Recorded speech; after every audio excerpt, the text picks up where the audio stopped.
लगभग 3:32 से मानी जा रही है, लेकिन उस समय भारत में चंद्रमा दिखाई नहीं देगा क्योंकि वह क्षितिज के नीचे रहेगा और भारत में चंद्रोदय लगभग शाम 6:20 के आसपास होगा।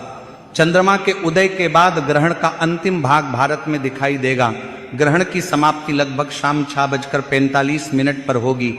इसका अर्थ यह है कि भारत में यह ग्रहण लगभग 20 से 25 मिनट के आसपास ही दृश्य रहेगा और वह भी अपने अंतिम चरण में। अब महाराज यहां से स्थिति गंभीर बनती है, क्योंकि परंपरागत मान्यता के अनुसार जब ग्रहण किसी स्थान पर दिखाई देता है तब उसके नियम मान्य होते हैं, और चूंकि यह ग्रहण भारत में दृश्य रहेगा, ये इसलिए इसके सूतक और धार्मिक नियमों पर विचार करना आवश्यक हो जाता है। अब सूतक की बात समझिए। चंद्र ग्रहण का सूतक लगभग 9 घंटे पूर्व प्रारंभ माना जाता है। इस गणना के अनुसार 3 मार्च 2026 को सुबह लगभग 9:39 से सूतक काल प्रारंभ हो जाएगा और ग्रहण की समाप्ति यानी शाम 6:45 तक प्रभावी रहेगा।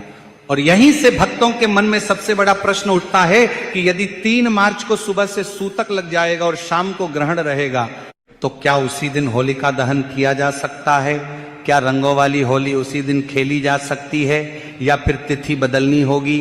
तो भक्तों, यही वह निर्णायक बिंदु है जिस पर पूरा निर्णय निर्भर करता है, और इसका उत्तर शास्त्रों की परंपरा, भद्राकाल और ग्रहण के नियमों को साथ लेकर समझना पड़ेगा।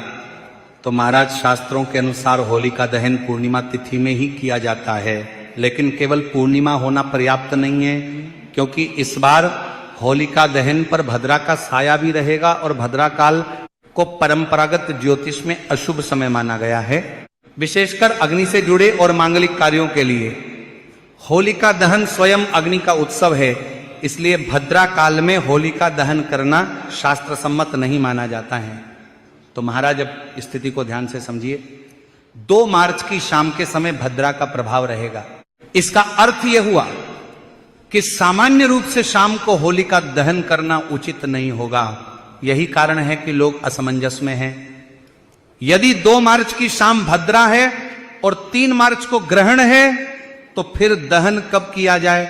तो महाराज, शास्त्रों का नियम स्पष्ट है, जहां पूर्णिमा तिथि हो, भद्रा समाप्त हो चुकी हो और ग्रहण का सूतक प्रारंभ न हुआ हो, वही समय होलिका दहन के लिए स्वीकार्य होता है। अब ज्योतिषीय गणना के अनुसार 2 मार्च की रात्रि में भद्रा समाप्त हो जाएगी। भद्रा समाप्ति के बाद का समय अर्थात मध्य रात्रि के बाद का काल होलिका दहन के लिए उपयुक्त माना जा रहा है। यह समय लगभग रात्रि 12:50 से लेकर रात्रि 2:02 तक रहेगा। तिथि की दृष्टि से यह 3 मार्च की प्रारंभिक घड़ियां होंगी, लेकिन यह अभी भी पूर्णिमा के अंतर्गत रहेगा। और महत्वपूर्ण बात, यह समय सूतक शुरू होने से पहले का है। तो महाराज, यही कारण है कि इस वर्ष होलिका दहन 2 मार्च की देर रात्रि अर्थात मध्य रात्रि के बाद करना शास्त्र सम्मत निर्णय माना जा रहा है। अब एक और प्रश्न उठता है कि यदि दहन मध्य रात्रि में होगा